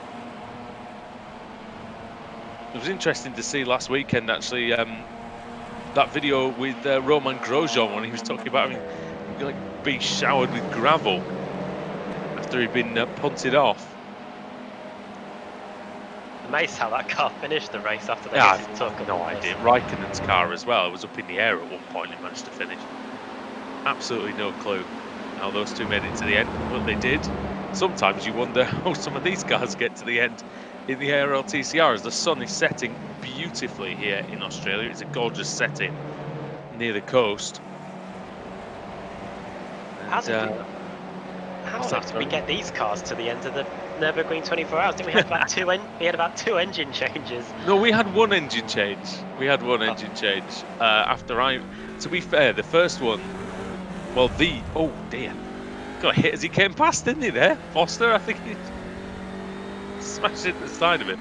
No, I ruined the first engine, and that's why it had to be changed because I balked it essentially. And then you driving it with all the other repairs ended up breaking it. But I was the culprit of that one. Second engine we got was fine. The fun part was that we kept finding the bonnet, didn't we? The bonnet kept going missing, and then we kept getting a new one. But it was never quite it was never a straight one. It was always like a crumpled version of the one we started the race with. Hey, we won the race. What can we say? We won the bloody race after 24 hours, and what an effort it was. As I keep reminding everybody on the broadcast, of course. Both are your first stint and my last stint were what, about 5 or 6 hours? 5 or 6 hours. None of this 15-minute nonsense. Honestly. But beautiful driving exhibited out on the track today. Phillip Island. Jason Staney is making good. Well, he's making a good fist of keeping his top 10 position. He started in 8th. He is still 8th, so he's held that place.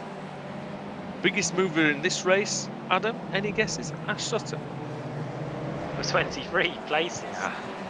It's the next highest after that. Yeah, we knew he'd move forward, didn't we? But oh, he's a man on a mission here today. I think he does really like this track. We did say at the beginning of the show that I think he managed to win a race here by gaining 30 plus places a couple of years ago. And there he is in 15th. If he carries on at that pace, granted the cars in front of him are a bit more spread out, but he might still fancy his chances of getting in the top 10. We are just over halfway through this race. Turnbull with 18 places getting. I'm guessing that was the next thing out of your mouth, but yeah, Turnbull having a great season so far, first season in the championship. This is Ward versus Mark Johnston, and Johnston is a tough customer, as we've said. Ward trying his very best to get through.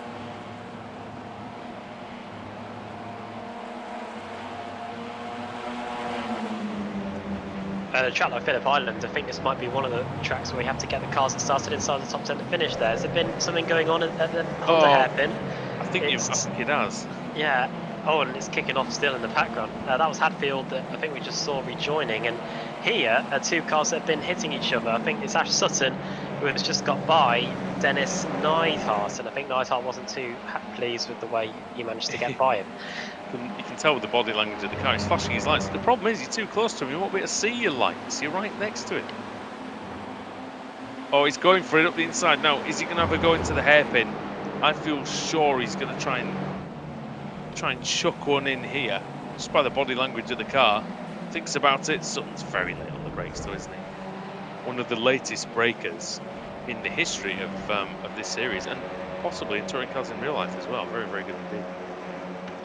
Drives the rear-wheel drive Infinity in real life. Here it's a front-wheel drive Audi, but I guess some principles are the same. He has driven the front-wheel drive car, of course. I think we said this a couple of weeks ago. He drove the MG when he joined the BTCC. He's driven some TCR action as well in the past. I think it was a Golf, possibly on that occasion. But it is, I tell you, you know, there were calls for him to test the Formula One car at the end of last year. I mean, you know, his talent. He said he drives the Infinity. He's got infinite talent. And, you know, why not give him a shot in an elite level?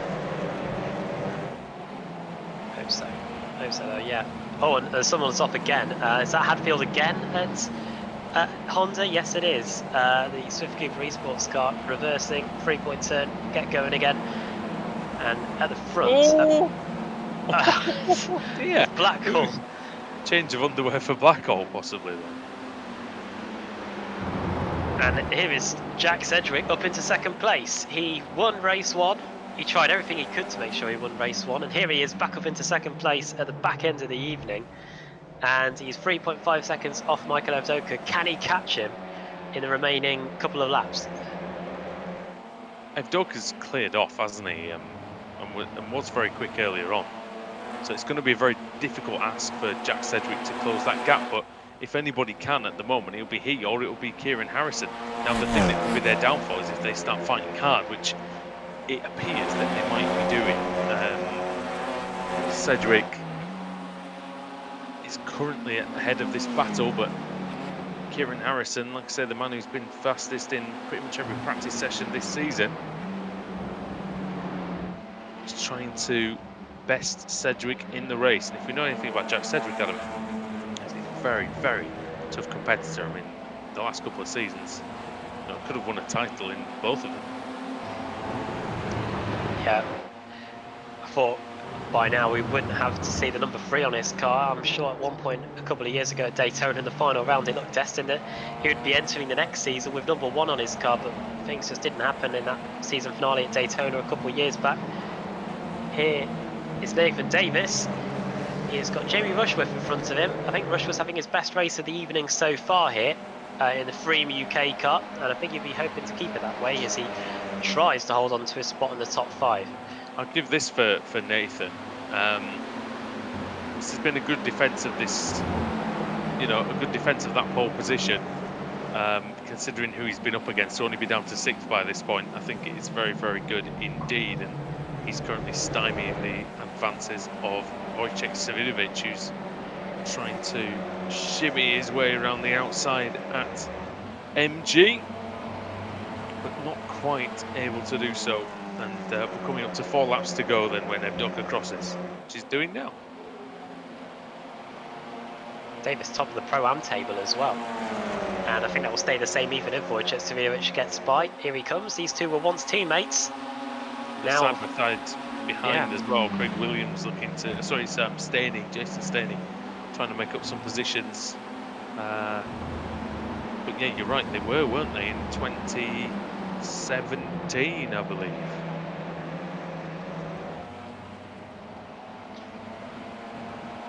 Pete Newman also making it 2 Freem UK cars inside the top 10 as things stand. He's trying to make it 2 inside the top 9 here as he goes into battle with Jason Staney.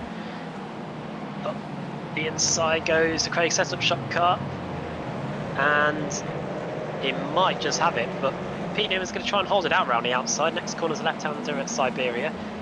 Throws it up the inside there. Yeah, that's nice. Good driving. Oh, good move. Good driving from Newman. Good driving from Stanley as well to give him the space. It could have been so easy for him to just squeeze him or run him out of road somewhere. Decided not to do that. Fair driving. Oh, good move. Good switch by McFarlane. Really good job of getting through into Lukey Heights. And that's the reigning champion up into the top 10.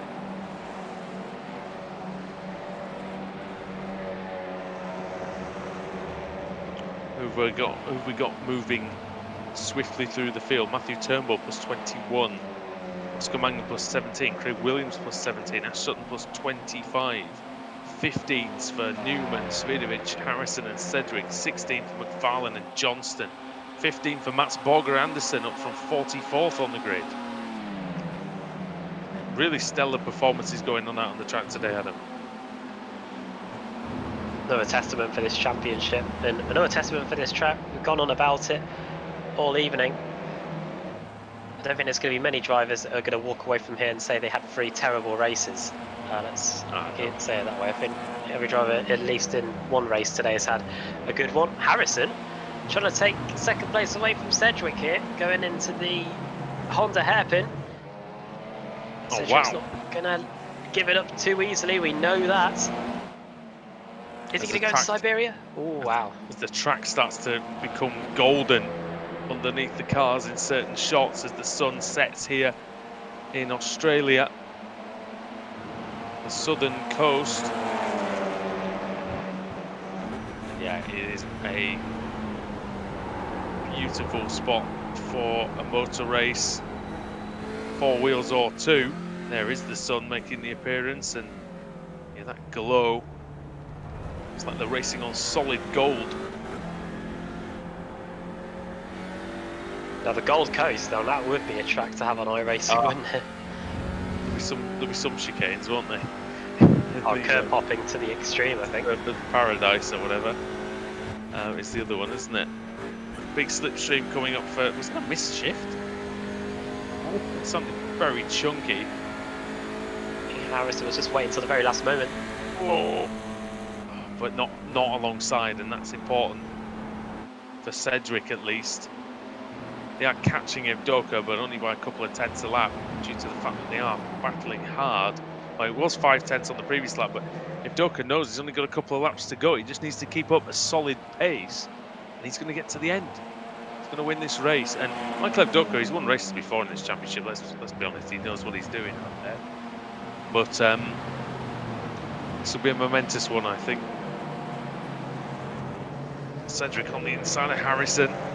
Harrison's trying everything he can, Adam, but Cedric's car is being placed absolutely perfectly by the man with the world license.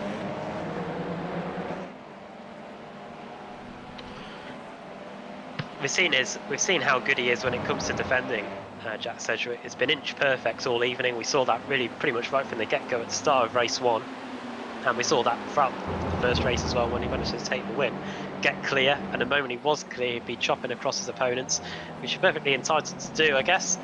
And here he is, doing just that once again, and maybe not being as defensive as he was in race 1, but positioning his car just where it needs to be, so that when Harrison tries to get a move done, like into Honda hairpin midway around the lap, the HM engineering car isn't able to get the position, and he's just got to do that now for one more lap as the white flag is in the air. Michael Evdoka comes across the line, and 2 seconds down the road are these two squabbling over that second spot. Yeah, and it's been a great scrap, hasn't it, between these two, and you know, Evdoka has driven beautifully. Oh, this is almost 2x2 into one, so we say. And that's Jason Staney around the outside of turn 1. What a lovely move that is. And that's Nathan Davis trying to stave off Ash Sutton. Now, if you want box office, you want potential for delight and disaster, you've got to look at Nathan Davis versus Ash Sutton. Surely. Let's wait and see. Might even go for it in the Honda hairpin. Oh, Sutton, oh yeah, he's trying to open the door, isn't he, Davies? Not really fazed by that too much. That's Newman trying to defend from McFarlane, but Sutton's through. He snuck through, so he got a good exit from the hairpin. Michael Evdoka then, as the evening draws in, Adam, he's coming through Lukey Heights for the last time. Not too long to go. Look how much they've closed the gap down by, but I'm sure Evdoka's not too concerned about that. He'll be cruising home from here. Just a couple of corners to go from Evdoka then. 2 long left-handers.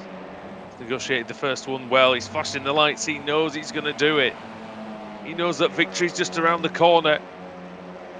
And here we go. Michael Evdoka then to the checkered flag, and it waves for him. Does it? Race 3. Yeah, he's absolutely delighted, isn't he? Really is. And what a close finish for second.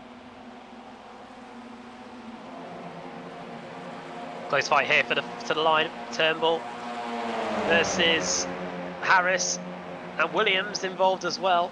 And over the line it's Johnston heading home, Turnbull, and then Williams there with Leitner just outside the top 20. Jake Blackwell, the Aussie, in a 34th place, sorry, in the end. No, yeah, Harris was just ahead of them. So, there you go. Roughly not up them. Oh. Tell me when. So, yeah, Josh Thompson. Sad end to the evening for him. I don't know what that will mean in terms of his championship aspirations, but yeah, race 2 was a crumb of consolation for him. He did very well in that one. He fell down the order very early on, but was able to fight back and managed to get in the top 4 in the end, as the siren will probably be blaring for a couple of minutes now as all of the cars make their return journey to the pits. I wonder which... Oh, hello. Oh! Joker gets turned around. I wonder which commentator will be on the PA announcement. I don't know whether Paul Smith's has been handed a contract by Phillip Island. Or it could be Connery. Never know. Good to see those guys in the sim. That's well deserved for their hard work as well. And yeah, great to see that, because that's a little touch that casuals will appreciate because it's a little detail, but people who know, who know these people, and yeah, they'll think it's pretty cool, and I certainly do. And here is the result of race 3, Adam, on the screen. So, Michael Avdoka wins for Pure Sims OBP. Great job there by Avdoka. 1.4 seconds ahead of Jack Sedgwick in the end. Kieran Harrison and Fraser Smith, the two HM engineering cars, finishing 3rd and 4th. An MP5 for Wojciech Savinovic, one of his best results of the evening so far.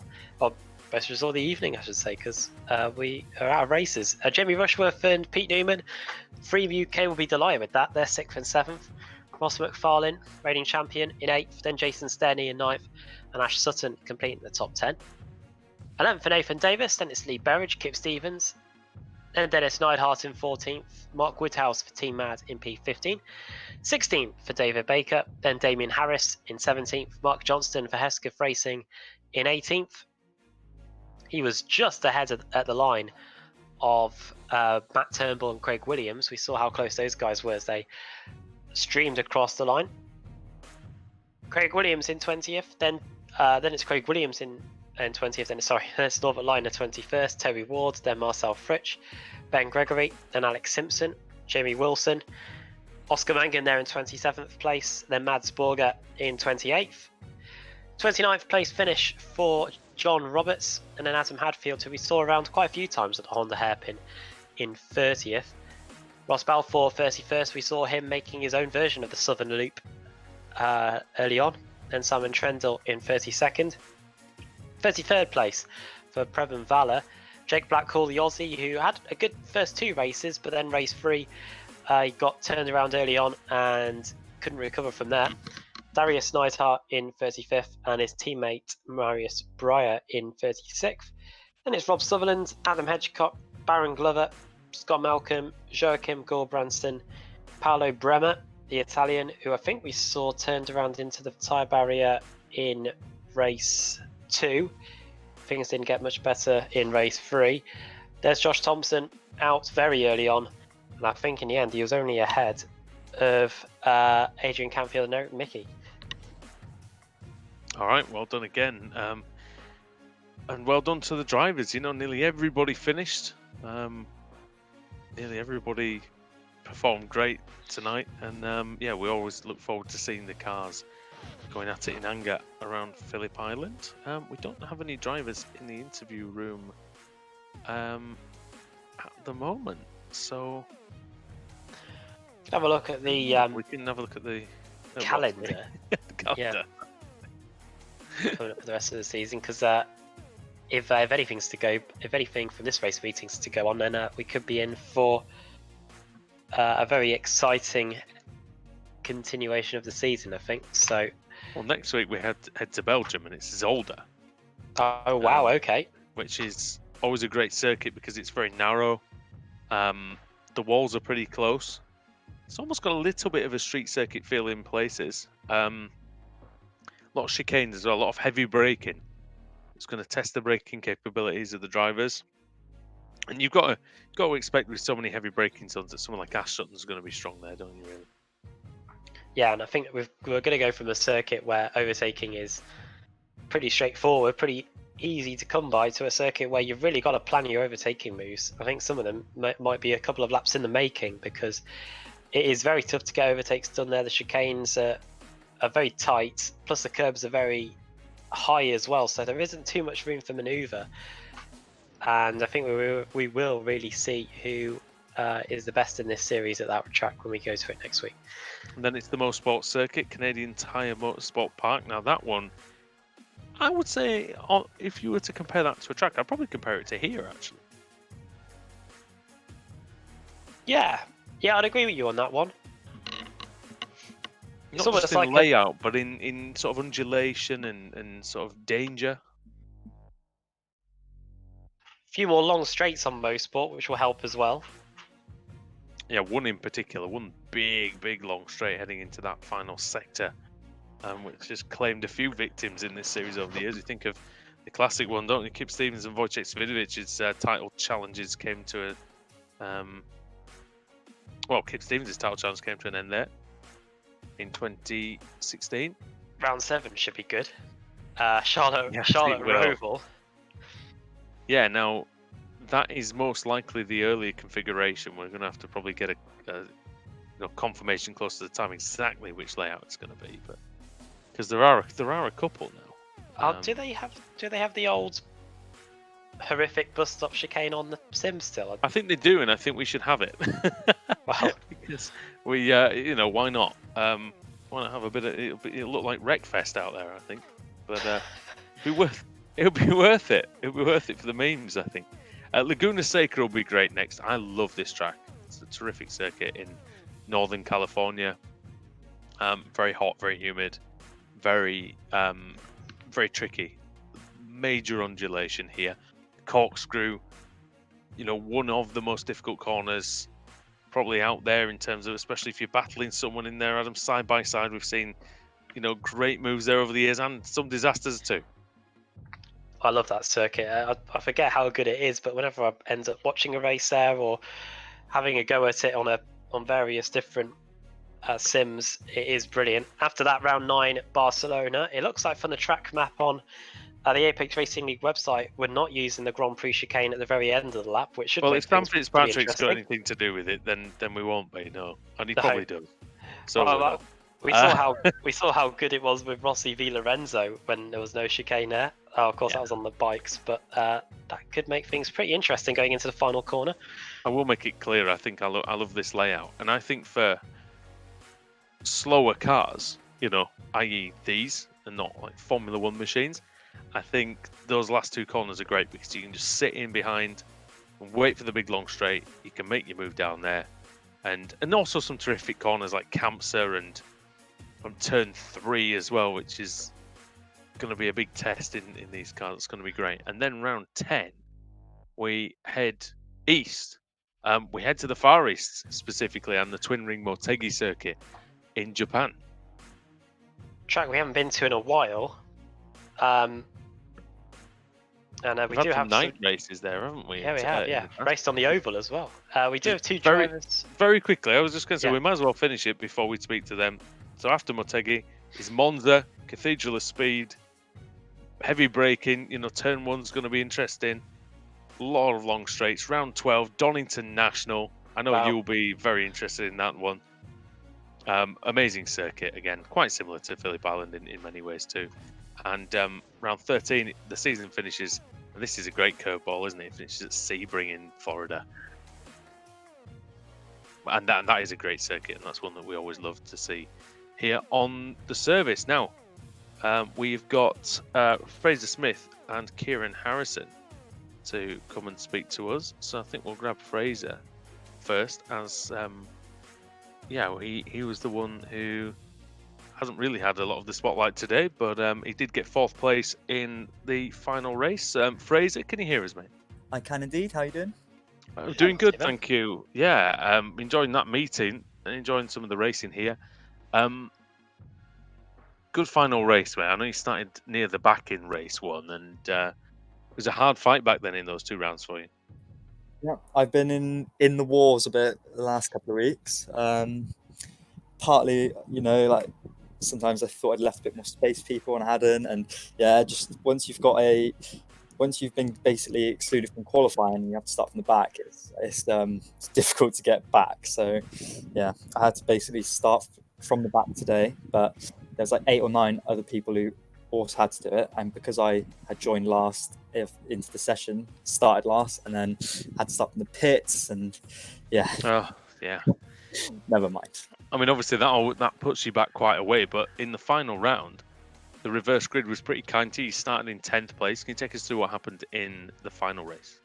Yeah, I say that was kind of about time sort of thing. 2 weeks now, I've just sort of been trying to get back to where I feel I should be, and then that one I got 2 positions off the start line. I don't know if other people got a bit of wheel spin or whatnot, and then from there I just sort of stayed out of trouble and picked up a few spots. But I had Jack Sedgwick and Kieran behind me, and the one lap I make a bit of a mistake into one of the hairpins. They both got a run on me then, and I just sort of thought it was best to just follow them and hold on to where I was really, and it paid off. So It's amazing. It always amazes me when I watch these races and when I compete in them sometimes as well.